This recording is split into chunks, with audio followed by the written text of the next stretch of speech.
Touch. Taste. Look.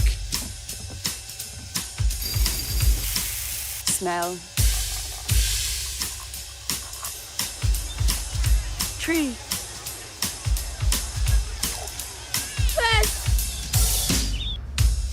Bird. Bell.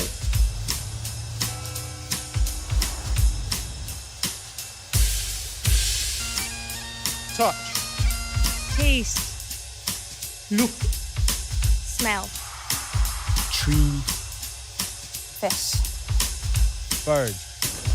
Bell. So do as the poet says and listen. And listen. And listen. And lesson. And listen. And listen.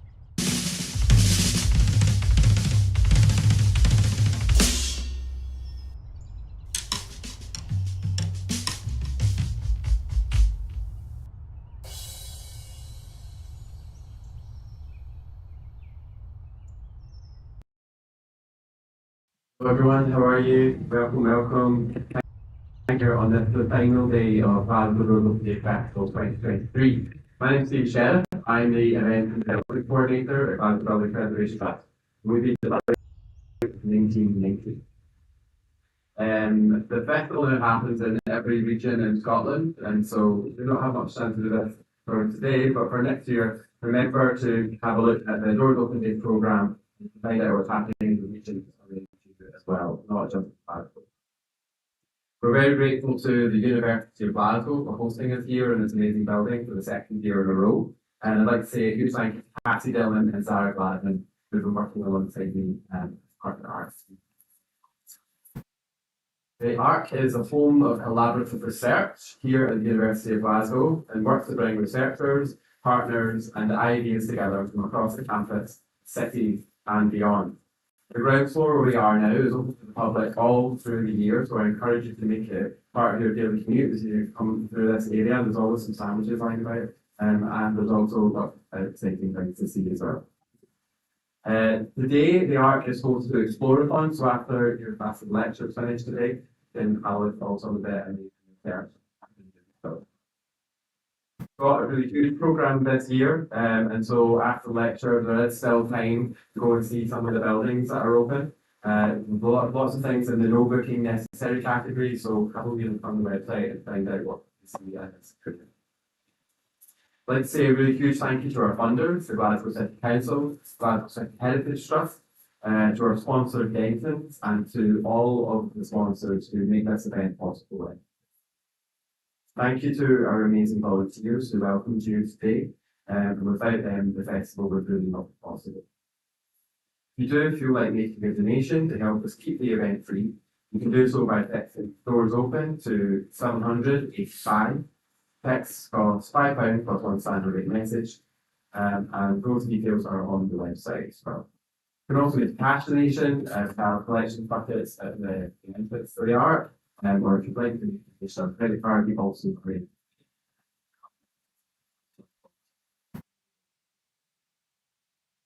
I really hope you enjoy this event. We really want to know what you think. We want to help us make the festival better next year. So we have a festival survey.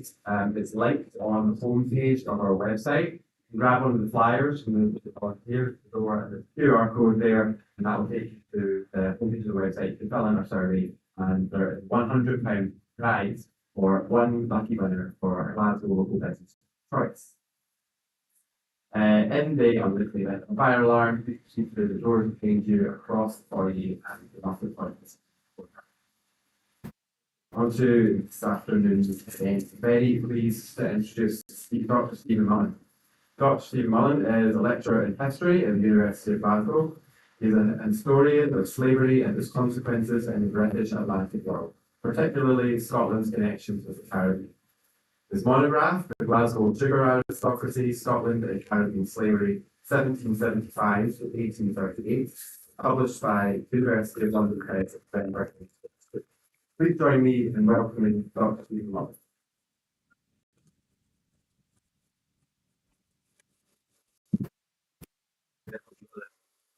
hopefully the kind of generous. Okay, thank you all for coming along.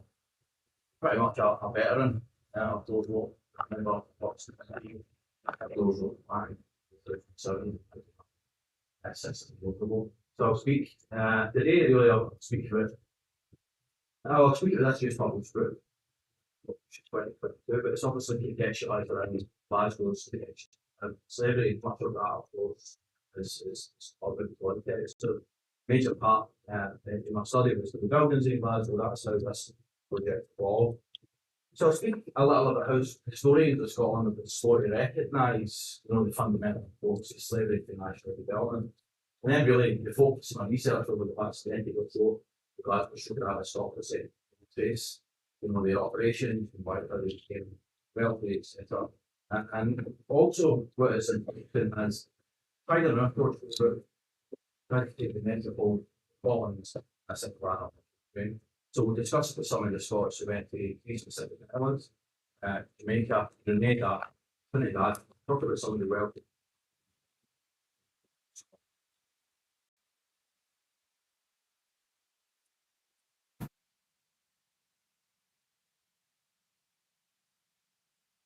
Okay, so I begin by speaking really about Peter Crawford.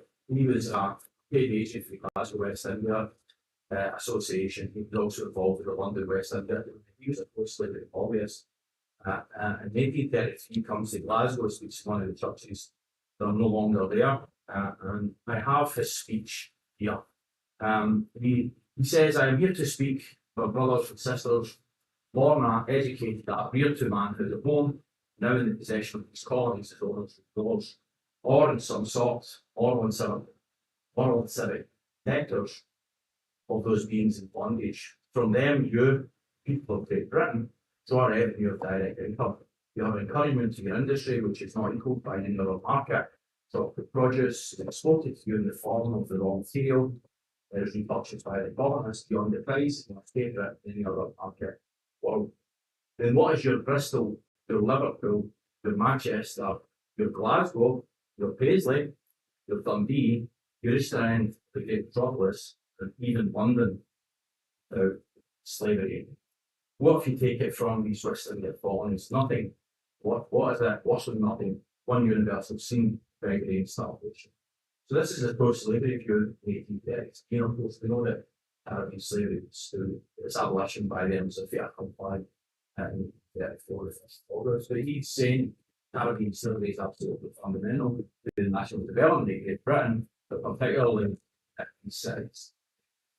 So I think it would have been fairly obvious at that point that slavery was crucial to national development.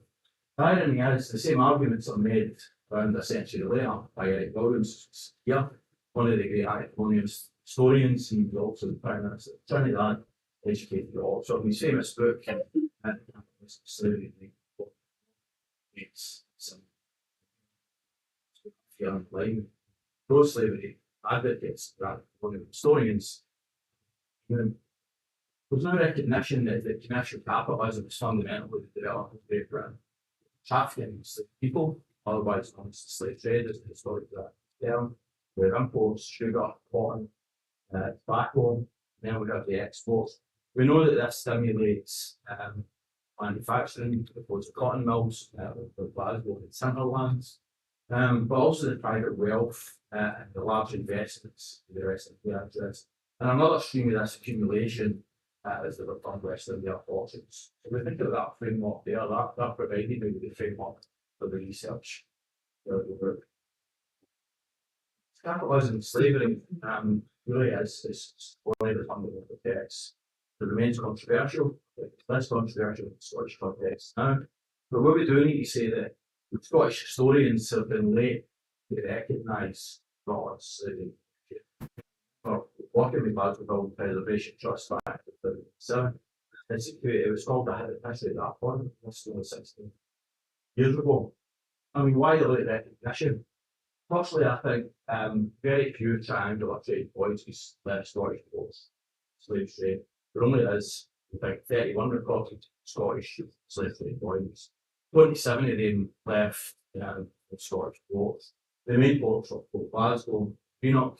But when you compare that 31 number, 31 voyages in that 6-year period, 1706, 1766, sustaining particularly Bristol and Liverpool is about probably 1% of the voyages across the coast, or each of the ports, in that period. So it's tiny. So I think the recognition that the slave trade was a really English problem, and it meant that Scots somehow got away with this, with a profound involvement with plantation slavery.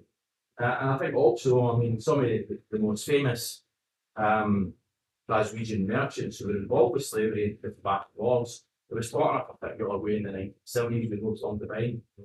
Infamously didn't mention slavery at the back of wars, so it's taught in a particular way that these men, the colonial commoners, somehow avoid slavery. There has been a proper shift in that. So slavery then is involved, or it's recognised as a issue. I would also say that the relative immaturity of the Scottish historical profession contributed to no question to that. It's famously recorded that I think in 1970, 1971, there was a comment by an academic that was more written about the history of Yorkshire than there was of Scotland. So the Scottish historical profession has become much more professionalised from 1960 onwards.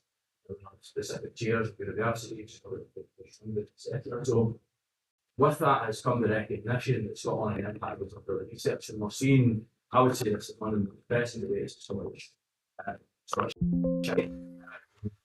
as well as the East India Empire, and we've seen Scotland, in fact, very, very vibrant topic.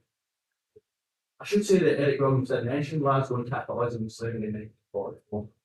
There was the early Scottish historians who report by Mary Scramble, they're writing about an enclave, so that somehow Glasgow was an enclave in the wider imperial processes that Scotland. The Vine, of course, as I mentioned, he famously forgot to mention slaves back to Lords, but in advance, university lecture for then apologised to Pilper, in fact, it's not Pilper. And he got since then, particularly the article with slavery and exposure today, he's now transformed it to slavery as one of the principal determinants of form. And of course, there's a popular academic interest in the majors. We've seen that it's not just an academic work, we've seen cultural productions, plays, seen games, TV programme. And I'll speak a little at the end of the Glasgow Zone reckoning of slavery once.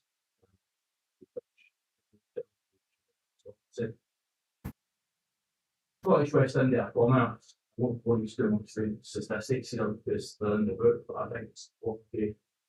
These records are held in the National Archives, that provide all the imports of Scotland and exports in the divided official values. They're really important to do because they span the period of the Industrial Revolution. Classical era is 1760, 1830. We're seeing here the data 1755. You can see the in terms of imports, we're seeing that the West Indies is a totally dynamic growth. Import 40%, a very few percent, 75 are coming to the West Indies, up to 1808, midpoint of the Industrial Revolution, about 40%, imports 5,000, very good. Exports as well, again, we can see the exports to the West Indies, negligible, almost half of the old Scottish exports by 1847. That is the most dynamic, absolutely. And we know that the West India Society starts to export and import from fundamental basis for slavery economics. Chattel slavery is really driving Scottish economic development. And the important point is Scotland is a relatively small population compared to England. There's also a small per capita rise population across the Industrial Revolution. It's not domestic demand that's driving Scottish growth. It's the exports to the Caribbean. When you think of the population of Scotland, it's almost matched with the enslaved population in British West Indies, 800,000 enslaved people. So that's a huge export. And this is unlike England. England's got a huge domestic population. This is why the West Indies is so important storage growth. But we know the Clyde ports are fundamental to that. Glasgow, wherever as we know it, is underdeveloped in the 18th century. These merchants are using a lot of ports along the Clyde. Port Glasgow, particularly, is the sugar port for the West End of that. We know that the American Revolution, of course, a seminal point in Scottish economic history. The tobacco that was coming in had limited multiplier effects in that it was being exported relatively quickly to Europe markets, particularly France. But the beauty of the most important aspect of the West India trades is its introduced cotton. This has got a huge multiplier effect, and that is providing the basis of employment and all the cotton mills, as well as linen, exported to the Caribbean as well. These are the two leading sectors of the Scottish Industrial Revolution, Scottish.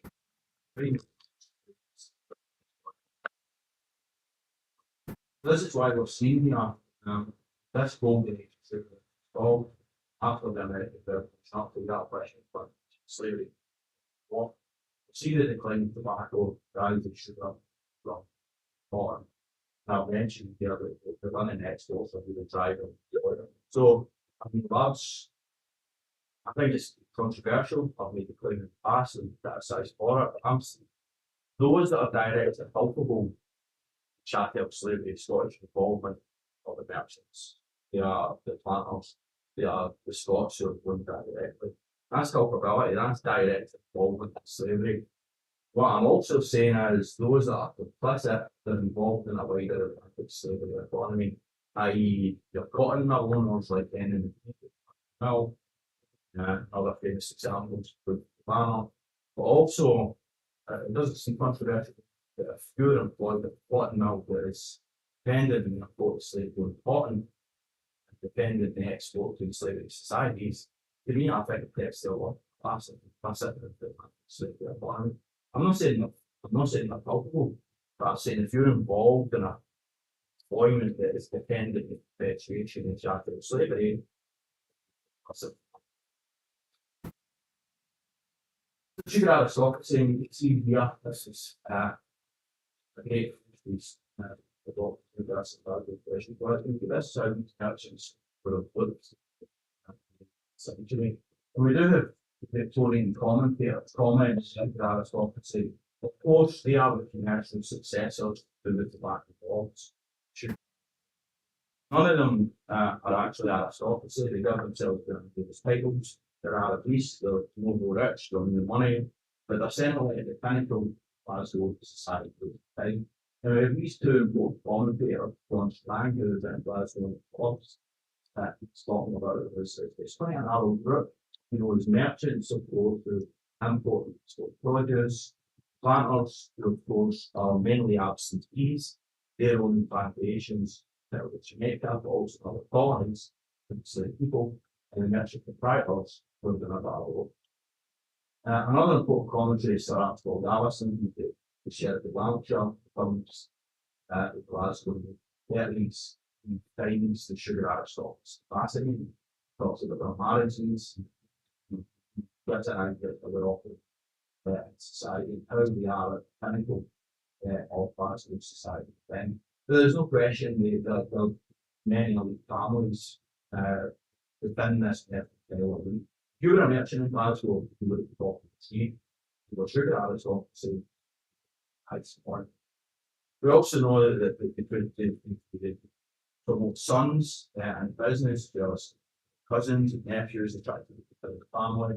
And you know that the people without their rings,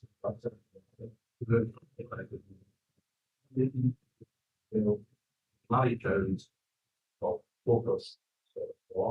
So it's a small world group that wider of and actually there's some women involved too. Cecilia Douglas is probably the same example, and I don't think it's coincidence her brothers that owned that Glasgow West India. I've actually for her. She is known as the Glasgow Belle, 1702. was influenced factor. She was around the pubs, she's posted a number of pubs have interpreted this as, was she was announced in high society, was ready for marriage, she was so she married her ex-partner twice her age, who dies in 7 years, it's the estate, she becomes a very ferocious businesswoman, and that she buys land, she sells the estate in St Vincent. So people, she becomes very unusually entrepreneurial. There's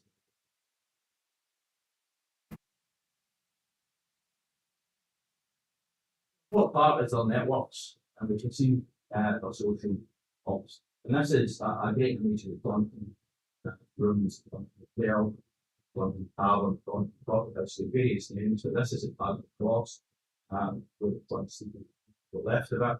And we can see just the absence. See the absence. Look at that. And I've often would have been fun from heads, I'm sure probably at the number of heads that has happened, but it's unfortunately they're only remaining that heritage from that building. But the 13 hotel was the social headquarters as well. This is where the tobacco laws were congregated along Flamstein Square, which is the first day street in Glasgow. They called themselves Prince's Pavement, where they were splitting up down their citizens, their lower social standing, they approached them, they also harried them. So the sugar aristocracy, when they come and take over after 75, 6, the sugar becomes, really with tobacco laws and sugar aristocracy back up.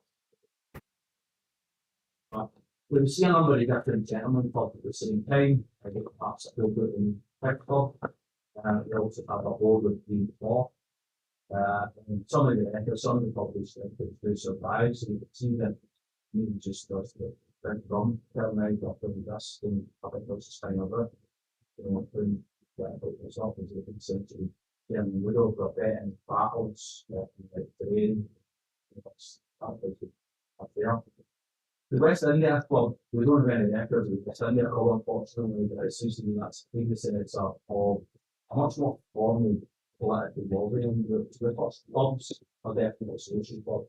The West India Association takes on a political function and it's very ambitious with slavery, it's lobbying House of Commons, it's lobbying the council, etc. So Glasgow becomes at this point one of the strongest pro-slavery centres.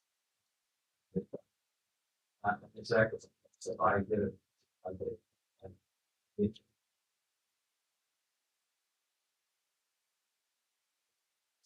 What's important is also the mentioned firms, as well as the mentions with Scottish banks. Right?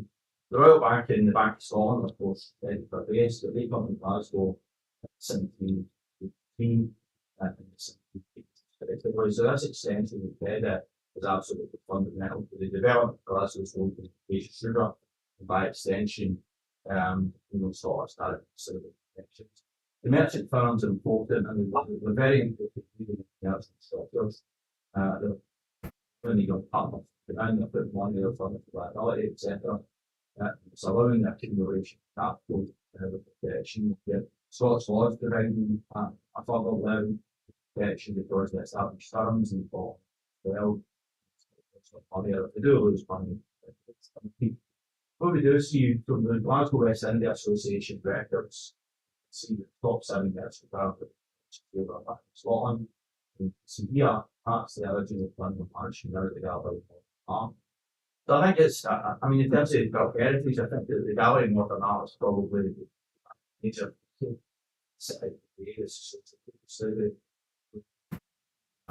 proper specialisation probably over the last decade or so, and there was a small exhibition inside. There was much more development. Obviously, it began as the London Mansion, and then it becomes the Royal Exchange in 1907, and that's the members of the Glasgow West India Association. We know that those plantations, so people bought everything. What was the gallery and artists? So there is a long connection with Caribbean slavery, but that's still, we know also that there are Scotland.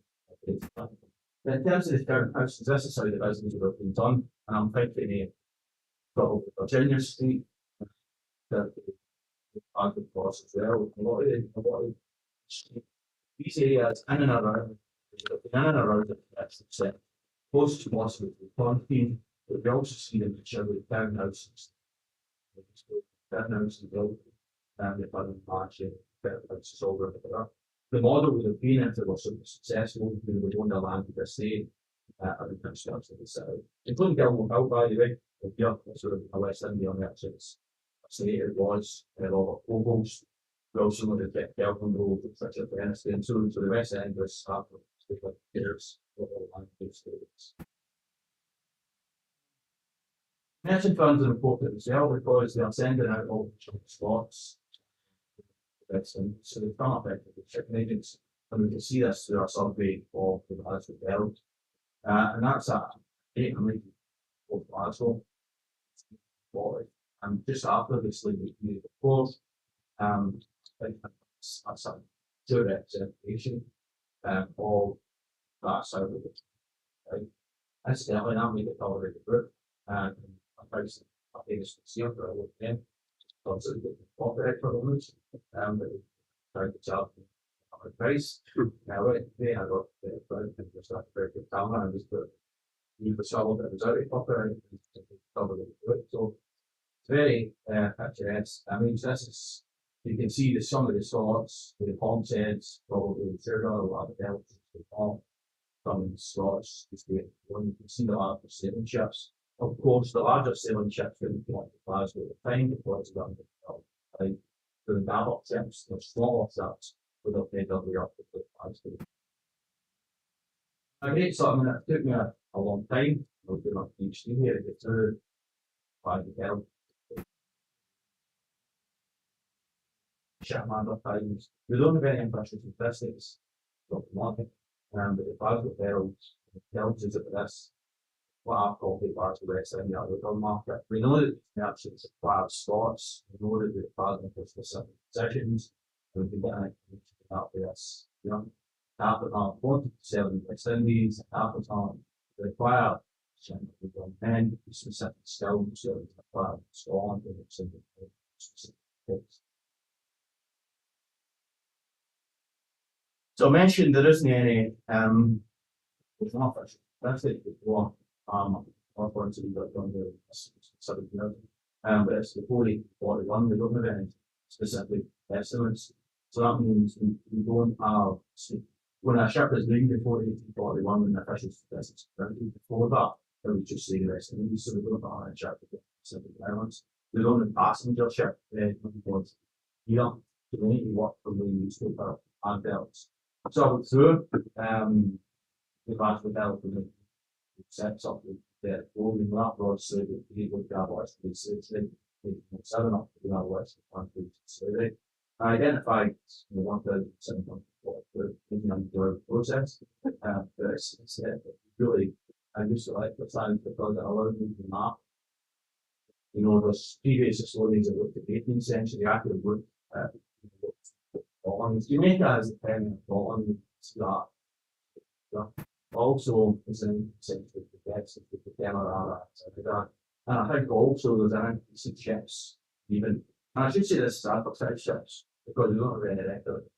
The fact that actual advertised, I think it's all the but this is the you know the difficulty when historically some things that are still imperfect. We also know what that allowed me to do also was trying to look at spending the slots to the West Indies.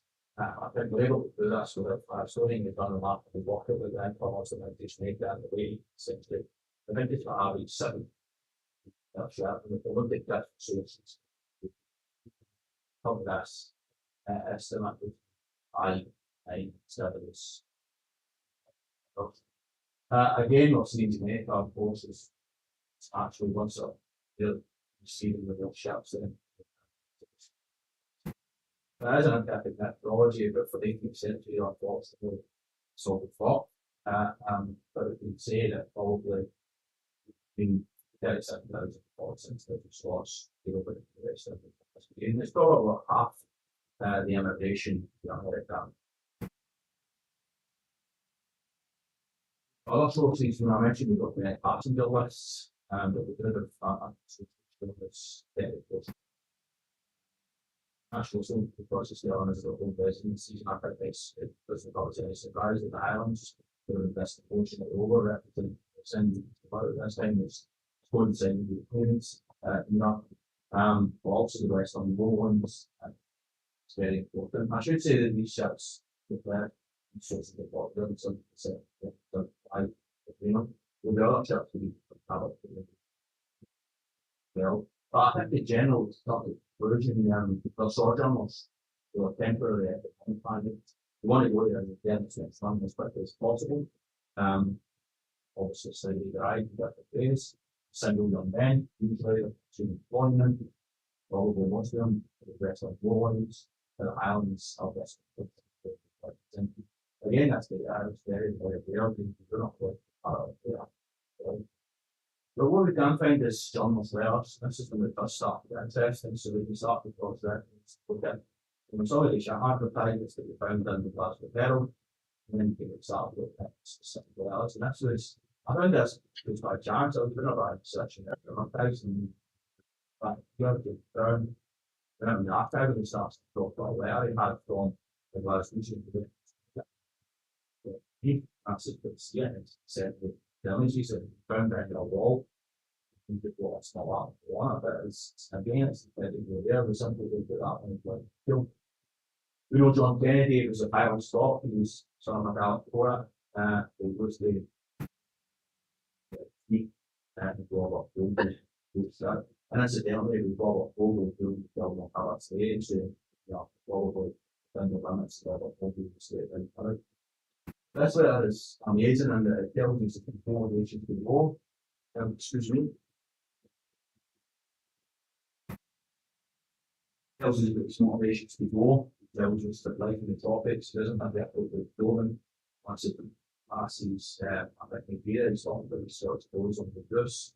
The accumulated debts is important. I think most of the sorts that have arrived in the colonies would have probably had to have had to say, but it's here, but just the chances are they would be dead on bottle fever. But we also see some of these networks at the same time used to think that the Glasgow Sugar aristocracy like so we don't have a lot of these letters, certainly not and this one. But we do have others in the other picture of Scots who are going really forcing the attention to the slavery right. The islands, in fact, these were chosen for a number of different reasons, all the research I did over the last decade or so.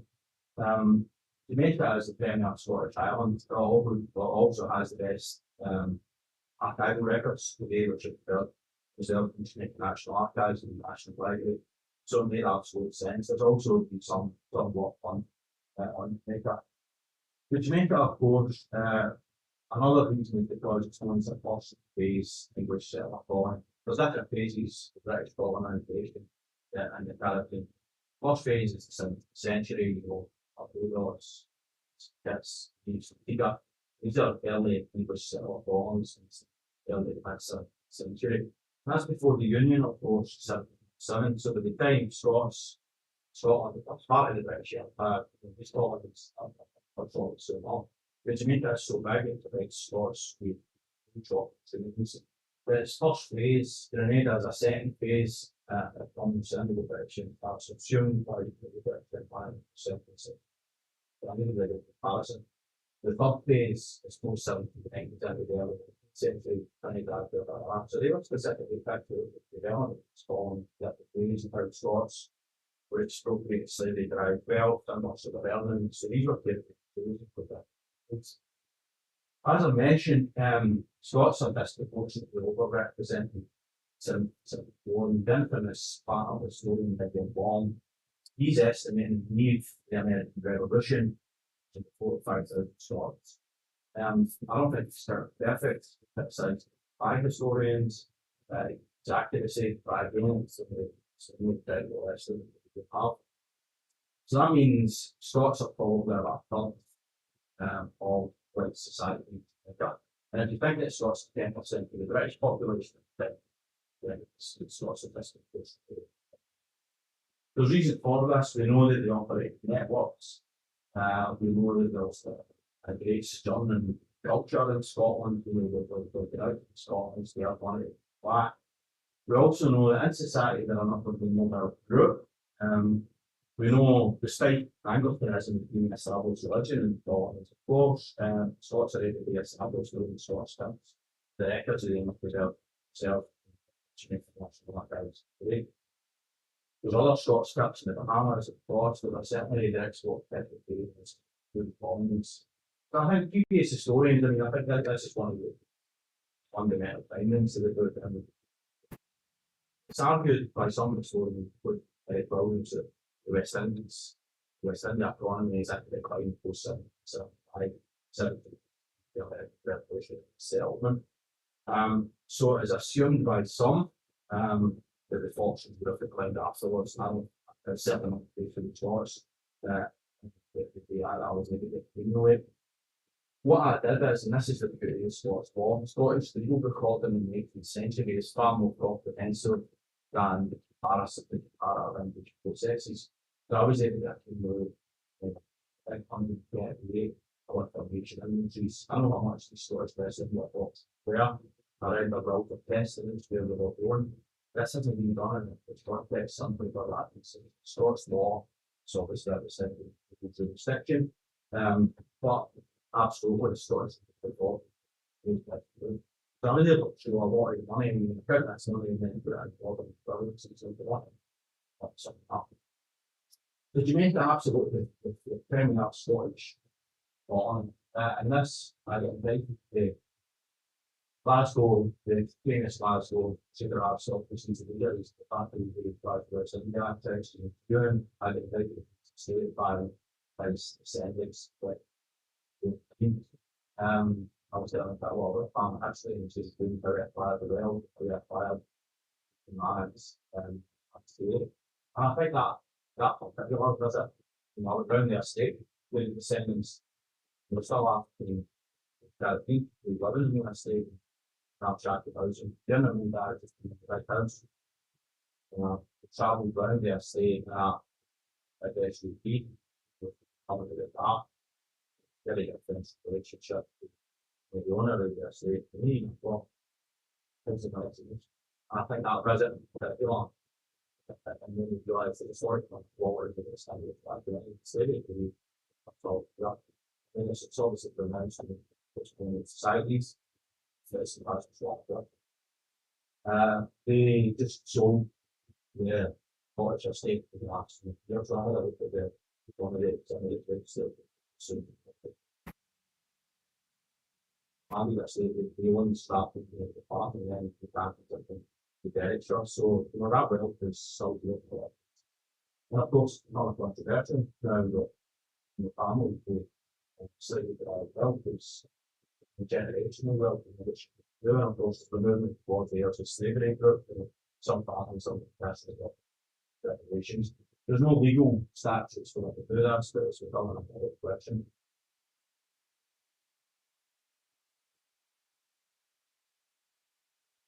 Grenada is another island, again, that's what it's kind of.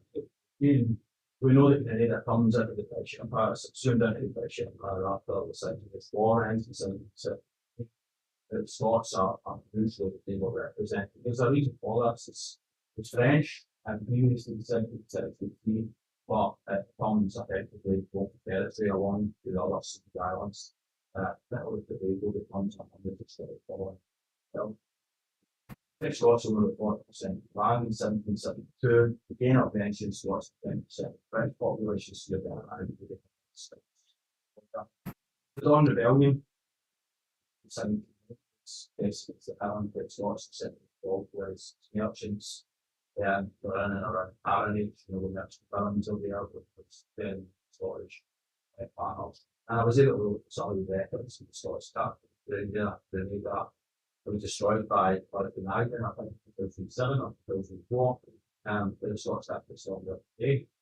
And some of the records are showing discovering avoiding the spots over there, so we got good. And again, they are capacity the job options. And that's famous example here is in Anna.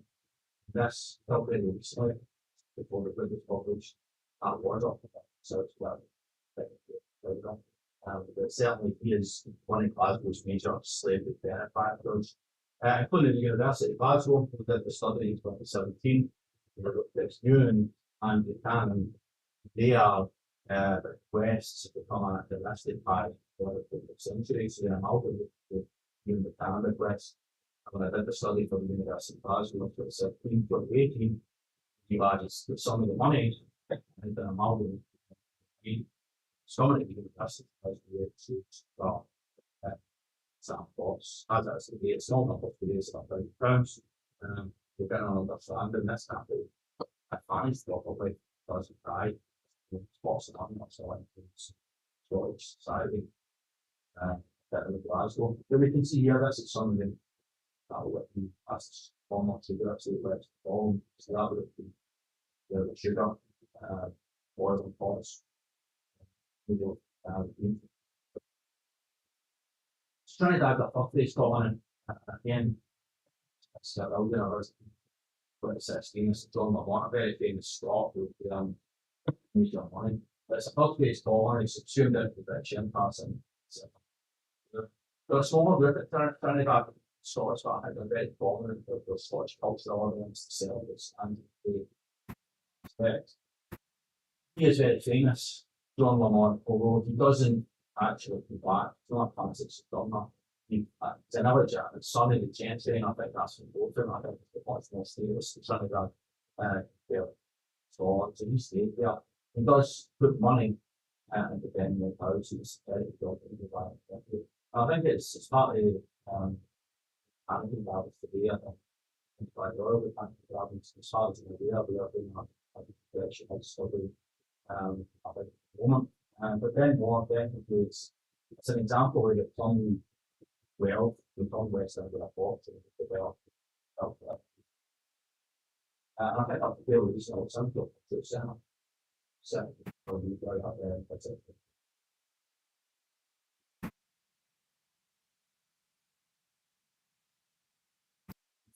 So just reflecting on the bodies of data, that's just some of the money and you know, Scottish law, Scottish legal reporting,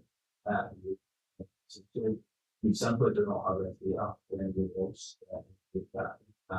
Partly the book sees the English historians or historians of English cities, slavery, we start looking at the border, how much of the other back, we go to the flow, how they done it.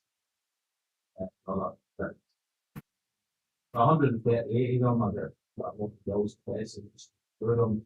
The average example of 10,000, 5% paying, you can put a bit of average earnings, but then good. I should say that would sell for example, was up to 2 or 3 4 have done most options, the most of them were relatively poor. Even £200 they are something like that in the problem.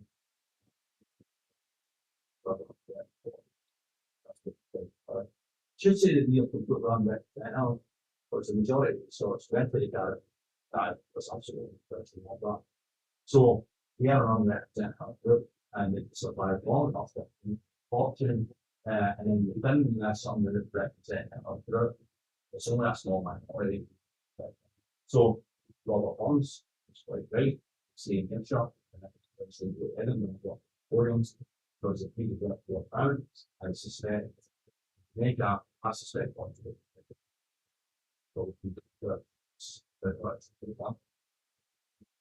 so definitely that the most of these Scots money and property I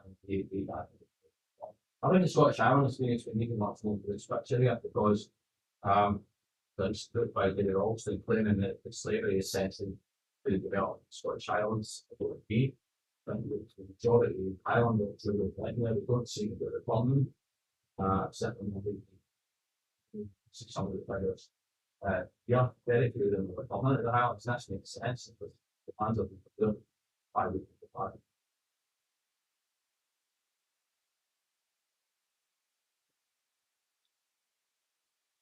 So sugar aristocracy, again, that's a picture of some so it's necessary to I mentioned the can and the other. But the sugar aristocracy, and again, I come back to Scott's Born, it's the record, and I was able to find 105 Glasgow sugar aristocracy watching. Average level, CPR, would have been a third one, yeah, there's 150 guys, average, that get like 105 of watching. These are huge, and they're not else to involve, I think it was the 5 of the 10 richest men in LA, so they're involved. But James Ewan has fought in front of these are, it's, yeah, it's small number of 105 relatively, but the positive effects, yeah, on us. We need to see in terms of investments, with major multiplier effects. In terms of industry, we know that there's money in the cotton mills, but a mill, for example, with any heat, there's money in the planner, and they're invested in ultimately elsewhere. But there is a major effect in the Scottish industry, including, of course, in this really attractive period of the Industrial Revolution. We're also investing in land at the States, Dunmore Hill, on here, and we have, I think, some effect in the agricultural revolution, and that they're improving their estates, they're bringing in closure and other agricultural improvements, which contribute to the population. Glasgow and elsewhere. Also, they're spending obviously high consumption lifestyles. They're buying many objects, paintings. They're also working on other built heritage improvement schemes. We know, for example, house for its for that. I think that's also nice today. It's flats today. But we do have some records making sure that they're employing with masons, builders, carpenters in and around Glasgow. They're buying millions of pounds of improvements. This is providing like of employment. Again, go back to this vulnerability, yes. When I say that you're being paid by these large students and their wealth, what is how do we judge? This and like you said, get on what they're doing that. The comments I think they're huge financial network, they're providing from large loans in and around Glasgow and some other forms. But philanthropy and charity, again, extremely important. And I mentioned the University of Glasgow, it's probably the major study that's been done of the philanthropy of not just the sugar aristocracy, but platforms and other stocks across the I mentioned that if the capital is managed properly, it never dies. So this is having a wider multiplier effect on the Glasgow society. There's there. So I'm putting money in off top of the little bands group. So family is about the picture of society. How do I way that affect the development of Glasgow society? This is a means to say that I have sing society. Some people really have no connection, no direct connection to slavery whatsoever. They are brought into the mark of slavery economy. And we also see some of the ethics of saying that some of the elite classes of society are actually loan money to the sugar aristocracy and the sugar aristocracy of London. And so it becomes really difficult to quantify that, but we can show the speculators up what this is. In summary, I mentioned this right, so I'm going to call us very good structure, that's the approach, I don't think that's what I think that's sort of that orthodoxy, put by the very all historians, cotton manufacturing in particular, running these large schools, the Scottish population and employment, that 50% of employment themselves to sectors, that's that means slavery is, in my view, it's much more fundamentally developed in Glasgow than it has the other British Atlantic coast, especially in Liverpool, simply because Glasgow adopted a true role when you left the telephone us as well as manufacturing. People that that's what the role developed as a manufacturing next door centre. Glasgow's a big city. Liverpool's economy post 1783 were involved so I grew up much more wonderful. I think that means slavery is absolutely fundamental as far as we have been appreciated of the things. I've talked about the importance in that Apple, the rest of Scotland and just colonials, and really how this philanthropy reshaped society. The German Apple, I'm claiming as a whole. But relatively fewer returns to the Scottish Highlands. So I think everybody thinks that the Scottish spend a bit of money, and but we don't think about the other side of that. How many Scots died? How did that contribute to societies? And we don't know about the studies, or we don't know about micro level studies, Scots, or the effects of even the society.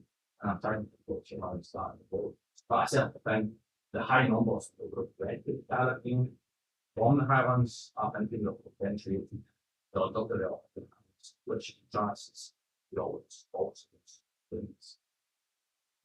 So Glasgow's reckoning slavery. Go back to the merchant city.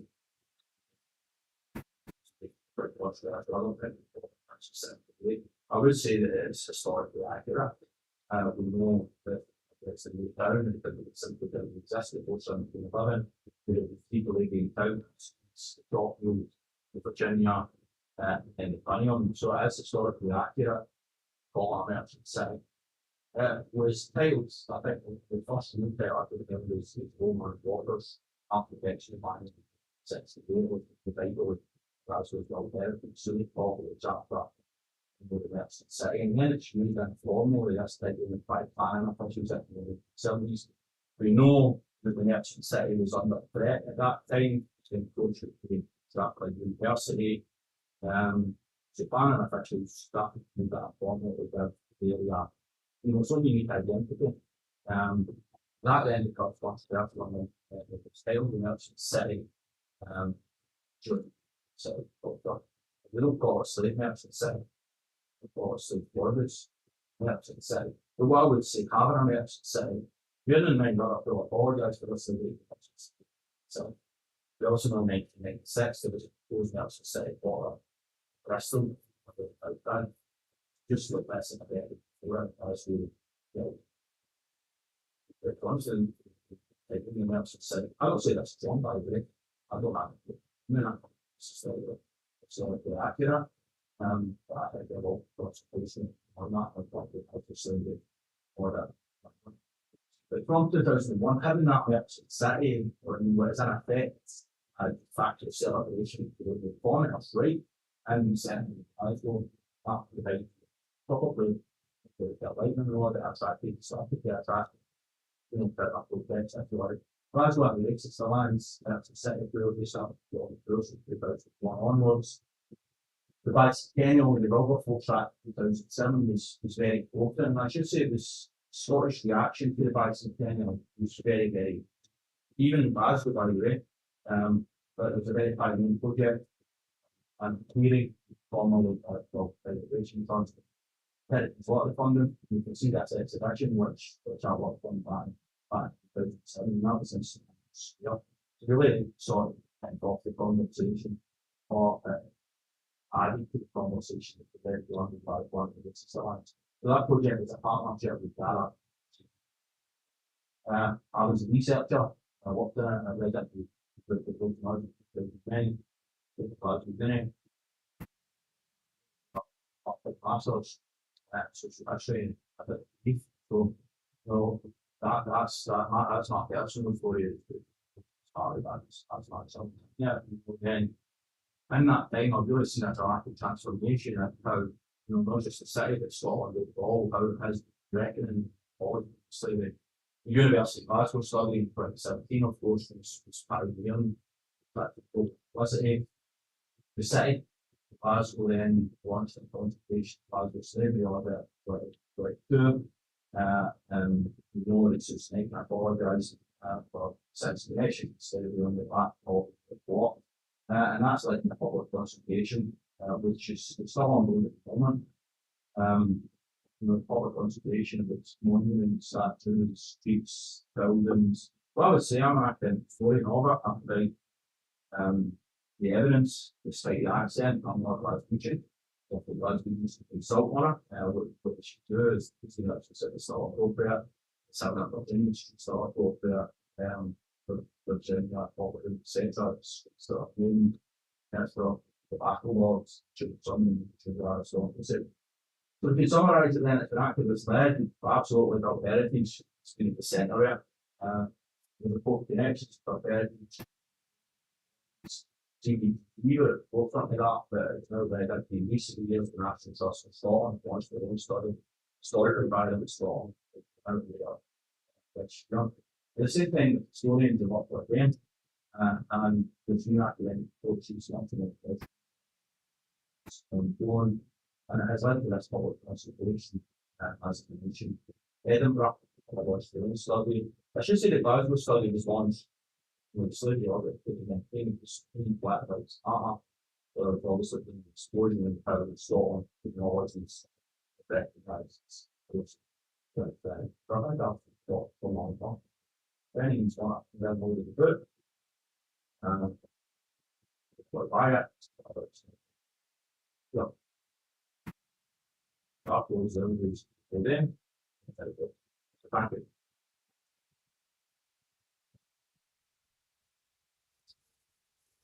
Thank you so much, Steve. Like that, we'll talk. We have a couple of minutes. Anyone would like to ask a question? Yeah.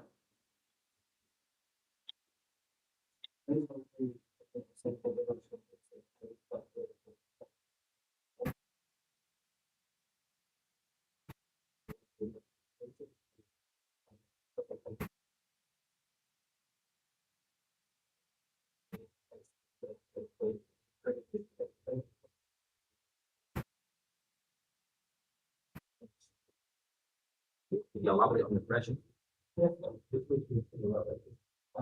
As you see, reaction, taking the justification, so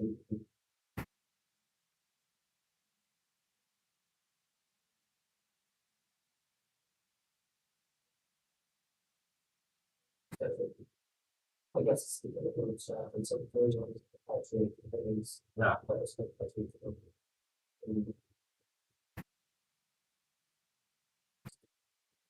Well, I should say that I haven't aspect is what part of the study that we stated also done a lot of it. I think but just I don't think people are feeling absolutely from last these meetings, those 7 or 5, a lot of them are ending up. Also, there's in these the office place, the place their own way, but I don't see obviously the research out there, I don't see there's any in the 40 past, which is obviously on the way made after the sponsor the website, it's a jacket right to working with people. So there's no problems, there's no actually of that. If I could actually realize how to get done and what to do, I don't think it's necessarily essential. This sort of timelines affect some, it's a lot of evidence, not essential, but it's for the historic Highlands. But the question is, can Scotland or the Highlands that we both common and Highland? But there was a fair argument in the 16th and 17th century, so it was forming time of colonisation get on. Both 17th and more so we always have just for the actually numbers all. So I advise you to that also which even if I've actually an argument, so the solution I always get out.